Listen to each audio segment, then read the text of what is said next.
church has got to be involved in community affairs and has got to care about what goes on in community affairs. It was Baron von Heugel who once said that Christianity taught us to care. Caring is the greatest thing, and caring matters most. And I believe that that's what we should do if we are to live out the commands of our Lord Jesus Christ.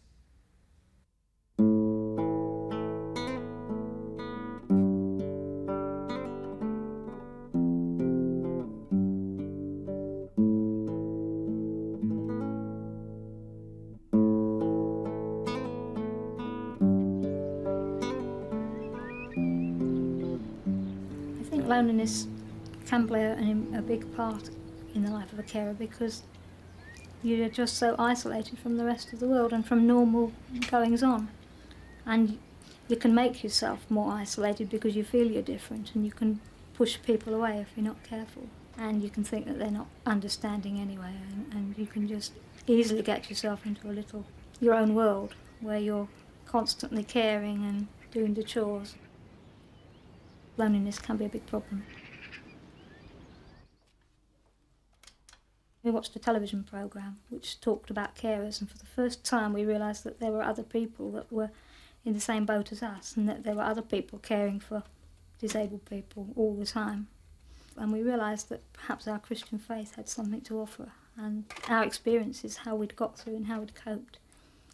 And I started asking publishers if they'd be interested in writing a book, and they all said no, because it's a very good cause, but nobody would want to read it. There are not enough carers. And I started researching, and I discovered that there were over 1 million carers that looked after somebody full-time, and 5 million in all, 6 million in all. And I thought, this is rubbish. Somebody's got to write something and help them. And at that time I decided to sit down and write it myself. And it came out of our own experiences. I first became ill in 1976. We'd moved up from London to the Lake District. It was discovered that I'd got arthritis, and we began to realise that life just wasn't going to be the same again, that the illness was covering every area of my body, and I was finding difficulty in walking and difficulty in gripping and just carrying out everyday activities, so I had to give up work. At first we just managed with help with my parents and my mum-in-law, and then we could see that I was deteriorating, I needed more help, and they were getting very tired with the constant help that they had to give. I had been having to do more and more at home. I had really got 2 jobs, one between 9 and 5 and the other between 5 and 9 o'clock the following morning. And it was quite obvious that though we had people in to help, that was a great strain. And we were just finding that life was becoming less and less bearable, and the lives of the children were becoming more and more affected by this constant stream of people coming in and out, and by the stress that was obviously there when I came home. And so we thought long and hard and prayed a lot about it, and I decided to give up work in 1986.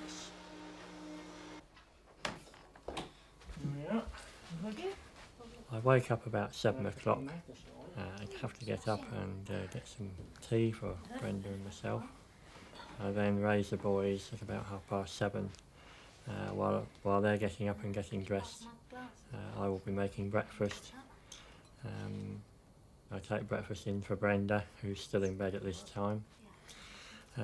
After that, getting her up, getting her dressed, getting her washed, and dealing with various medical things, and then it's on to the sort of routine of the day.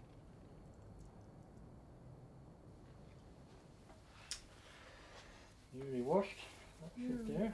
I think Chris is all important in my life. If he wasn't there, I would have to start thinking again about being devastated and going through the grief process all over again. And God has strengthened our relationship, made it much sweeter, much closer than what it would have been probably, because we've been through so much together. We just know how each other ticks completely. And all the little problems that most people face every day are just not important to us, but we seem to have sort of a deep relationship.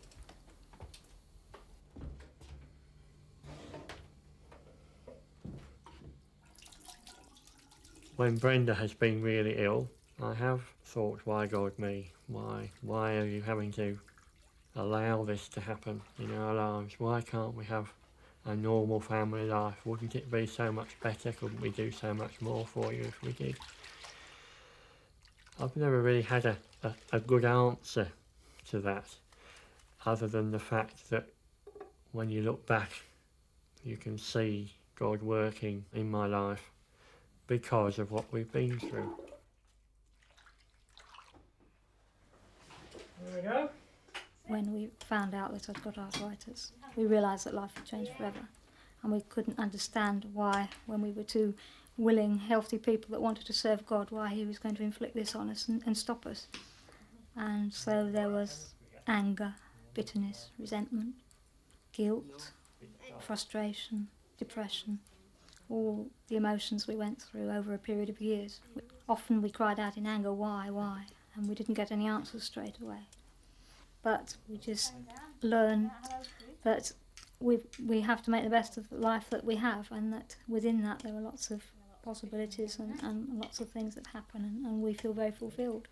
It's only when we look outside and start comparing that we get dissatisfied, and I've learned that you don't compare with other people. You just accept your life for how God has given it to you, and you thank him for it, and you discover that there are lots of blessings in it.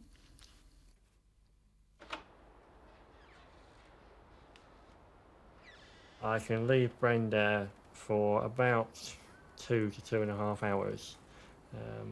It's really a case of how long she can hold not going to the toilet. That's the real problem for me. But it does allow me to go off, hopefully once a week, to go off and have a walk in the countryside. It's nice to be able to leave the home behind. We've both seen that it's been of benefit to both of us. I don't really miss my male colleagues in the daytime. I suppose really I'm too busy to miss them. I do have obviously a number of male friends in my church who I see quite regularly anyway. I get lonely sometimes, especially in the evenings perhaps when the boys have gone to bed, and I can sit and relax. There are times when I feel, well, I wish I could do this and I wish I could do that. Perhaps loneliness is not the right word. Yes, there are times obviously when I feel, well, I wish I could just be normal and have a normal family life and do what most people take for granted.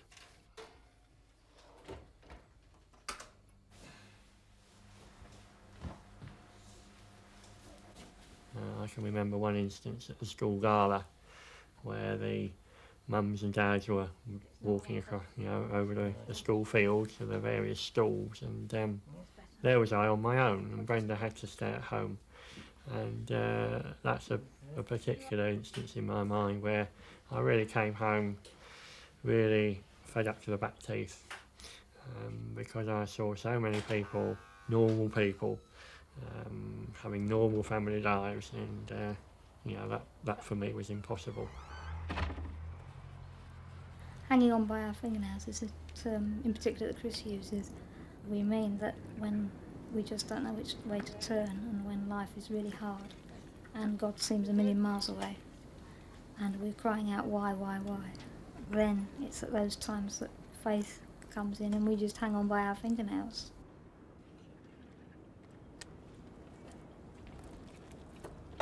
The problems which might be ahead of me are very large. I can see that. Brenda's not getting better by any means, although her condition is not life-threatening. That means obviously that I might be looking after her for many, many years, and hopefully I will. But the future, really, I have to hand over to God. I just have to say, well, God, you've brought us this far, and we've got to trust you to take us on.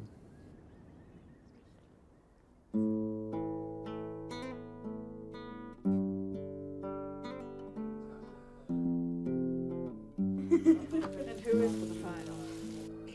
Sam's 24, coming up to 25 now. She functions mentally at about 2.5. She plays with dolls. She can't bath herself. She toilets herself but calls for help in the toilet. She can't brush her hair. She can't wash her face. She can dress herself.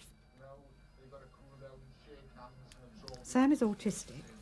I had a very bad pregnancy. I caught a flu infection at 2 months. She always was lying the wrong way.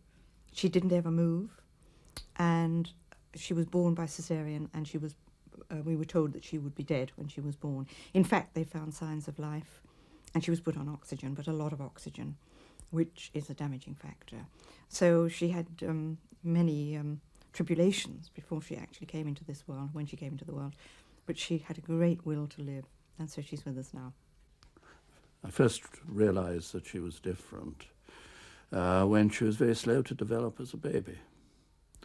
And one queries this and has doubts at the back of one's mind. But then, you know, one's reassured because some babies are like this anyhow. And so you go on and on hoping that things are normal.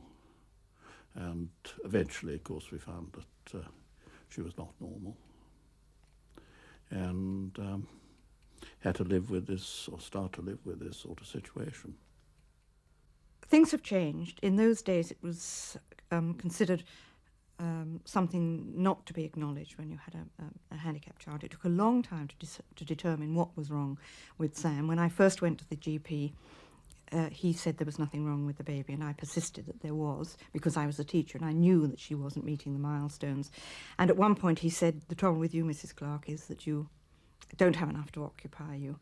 Why don't you get an orphan sheep and look after that? That will give you something to think about," which was really quite irritating because I led a very hectic life in a way. I was a freelance journalist and I did a lot of entertaining for my husband and so on. However, it made me realise that in a sense people that have children with handicaps have got to realise that they're on their own and start fighting. When she was diagnosed as autistic, we were told that we should put her away, forget about her. She would never know us, speak to us, walk or talk or do anything other than be a cabbage. We didn't even have to discuss it. We knew that we loved her enormously and that we would do everything we could to see that she had some sort of quality of life. And I think that my faith, in a way, helped me to come to terms with the fact that we now had a task to help her move into the world at whatever level, to accept her as she was, to be her friend and love her and guide her. And we felt that providing we could give her a secure, very loving background, we could do masses with her. And I think that I felt inwardly that God was helping us in this search for the true Samantha, in this little body that was so misshapen, and this little face that had wonderful, beautiful eyes that had no expression. Pick up Daddy. All right. Pick him up and give him a big... I've accepted it. We make the best of it. It hasn't all been sort of sorrow and tears. There's been an awful lot of joy. She's given a great deal of pleasure. That's it. Oh, what a lovely... Being a carer has meant that we don't have any life. We very rarely go out. Once a year on our wedding anniversary, we try and go out and have a celebration meal together. But that's probably one of the only times we go out during the year. We've only in 25 years of marriage been on holiday twice together, and those were in the last 3 years. You need to be very young and very fit to be a carer, and we are not young and we are certainly not fit anymore. My husband has very, very bad arthritis, so he can't bend down to dress her, and she needs to be dressed and she needs to have nappies put on her and so on during the day. And I have ME, so I don't have any spare energy. So we have to learn to conserve our energy. We have to give up a lot in our life. It was always difficult caring for Sam, but it gets more and more difficult as time goes by. I think because she grows up and grows bigger, doesn't grow any easier to deal with. In fact, She's growing up herself, not only bodily, but in her mind. And she can be bloody-minded. She can be stubborn. While we can accept this, we used to be able to deal with it, perhaps when she was extremely troublesome, by manhandling her. Nowadays, no, she's too heavy, and it's just not worth the effort. So we have to work harder mentally to deal with an increasingly difficult situation. Being a carer with somebody as grossly handicapped as Sam is, of course, an enormously exhausting problem. Sam doesn't sleep very well. She's very frightened of sleeping. For some reason, it holds great terrors, so I have to sleep in a double bed with her. She didn't, for instance, last night sleep at all. She sat up all night playing with her marbles and playing with her jigsaw pieces and so on. And she can't be left alone, so one of us has to sit with her. And after you've had 2 or 3 nights of that, you are, as a carer, absolutely exhausted. We try and rest during the day when she's at the adult training centre, and we take it in turns during the day to sleep. I would like to have the opportunity to start introducing Samantha into a life apart from us, a life that she would go and live in permanently when we were too old to care for her or died. But that's not possible. It isn't on the agenda of our local authority, who don't seem to regard it as important. There should be some facilities for the very severely handicapped. She will never lead an independent life. She will always need 24-hour care, and she will have a terrible, traumatic time when we are too ill to look after her, or we are dead. What would happen to her in the future is an enormous, enormous problem. We think about the future really with some dismay. Because there doesn't seem to be very much of a future. Not that one can influence it in any meaningful way. And there is no one who seems to be able to help. It's made me question my faith. It's never radically affected my faith. It's made me look at my relationship to God differently, and it's made me aware that so-called Christianity is very inadequate, that the Orthodox Church, conventional church, doesn't meet the needs of me as a carer. Indeed, it very rarely meets any carer's needs. The church tends to make you an outsider because they're not very good at dealing with the elderly or people with handicaps. They find it very embarrassing, and it makes them confront their own faith. So I have found that, with a very few exceptions, one is not really part of a community or part of a religious community. It is sad that the carers, any sort of carers, are finding that they're not getting the help and sustenance out of the church that it would be nice to have.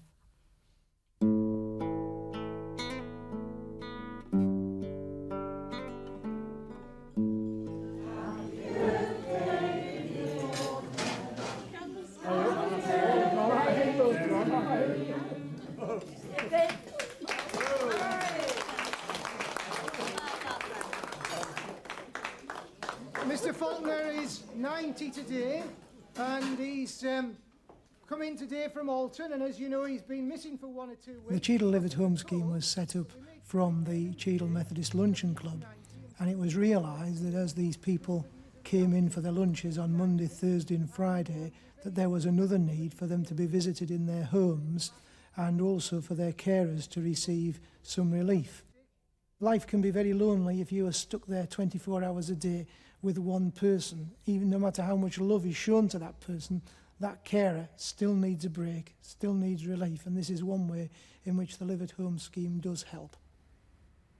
Carers find that they have an opportunity to give themselves a rest from the people who they are caring for, and carers need that. They need to be able to say that at such and such a time in the week, they know that there is a volunteer going in to visit the people who they are caring for, and they can either go out and do the shopping, they can go and have a cup of tea with the neighbour, they can perhaps even go and have a lie down and have a rest. This is a scheme basically for the elderly, and most of them are housebound. They're people very often who spend long hours of the day on their own. They might have a district nurse or a social worker who calls in first thing in the morning. They may have meals on wheels, but for the rest of the day they're probably sitting on their own. Very often they're people who perhaps are partially sighted, so they can't even sit at the window and watch people go past. A lot of them are people who, as we've said before, are caring for somebody else, and they perhaps lose contact with the outside world because they can't leave the person they're caring for. So if we have a volunteer who goes in, they provide some sort of contact with the outside world, if you like. For the families to know that there is somebody else that they can turn to is good. We do have a member who lives very close to her daughter, but she lives on her own because she physically is very well, but she is confused and forgetful, and her daughter, she visits her at least once a day, twice a day, but to know there's a volunteer going as well that she can share some of the worry of this situation with is good for her. My mother lives close by, 4 doors away. Well, she's lost the ability to know what time of day it is, whether it's morning, afternoon or night. She forgets to eat. She forgets things that you just tell her. She doesn't remember them. She remembers the past vividly, but not what's happening at the moment. Oh, hello, Barbara. Come along in. Would you like a cup of tea? I've just put in the kettle. I wouldn't mind, Vera. Oh, that's good. Barbara comes to see Mum twice a week now. She came at first once a week, you know, she got to know her, and she isn't just doing it to sort of satisfy a need to help somebody. She really cares. You know, not just the time she spends with my mum, but she really does think about what she can do to help her. It's like a sister, really, to me. Where have you been today, Vera? I've certainly benefited, and my mum certainly benefits from it. A visit, I mean, she just loves it to come in and see her. You know, face lights up. Yeah, she thinks a lot of her. Cold weather, I think. Yeah, do you know, but the funny thing, the window's open. Oh, I get on with Vera very well. We're very well matched. We both like the same things. We like a laugh. We're both very cheerful. Help one another, really. She helps me. I talk about things that I'm concerned about, and Vera helps me in lots of ways, really. And that's priceless, don't drop it. I better not, no. The church is involved in this because we believe that we have got to fulfil the mission of Jesus, who told us to care for people. Also, because right at the very beginning of the hospital movements, school movements, they began in the monasteries and then the local churches. And I think at times we've drifted away from that and only concentrated on what I would call the religious aspect of the church's life, whereas we should be involved in social aspects as well. Age concern. Yes, all right. I think there is a need in the community for more people to care for other people, and I do think that Christians could be more involved. I think a lot of the time Christians don't realise how much they can do, and I don't think they always realise that part of their Christian faith, or part of their expression of their Christian faith, can be in caring for other people in a practical way. It's very important that the church does have a voice today, because in the past the church has taken a back seat, left everything to the government and to the powers that be, and then has perhaps wondered why things have not been done in the way in which the church would like to see things done. I think we've got to make our voice heard, not just for the sake of making it heard, but for the sake of making our point and of letting people see that the church is concerned and that the church does care.